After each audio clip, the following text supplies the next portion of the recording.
Ik doe het al een jaar of anderhalf, twee. En ik begon met het grote spul, de flesjes, de blikjes, het snoepafval van de kinders. En ik kwam steeds meer sigarettenteugen op straat. En toen dacht ik, ja, daar leggen er toch ook wel heel veel van.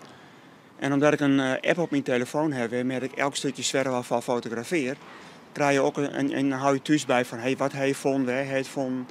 Dan krijg je op een gegeven moment ook een top 10.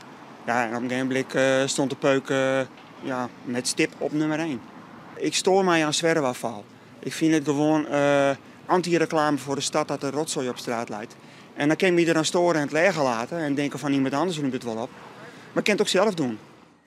Nou, ik ben op Facebook een pagina begonnen met de peuk erin. Want de beuk moet erin om die peuk van straat te krijgen. En eigenlijk zou ik het heel mooi vinden dat we hier peukenpalen krijgen.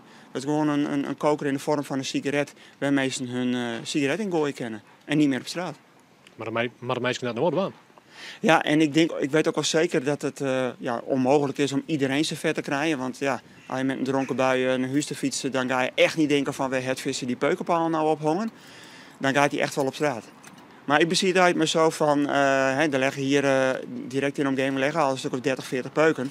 Nou, die raap ik ze meteen op en die liggen er morgen niet. Ja, oké, dan liggen er volgende week misschien weer 30, maar dan liggen er niet 60.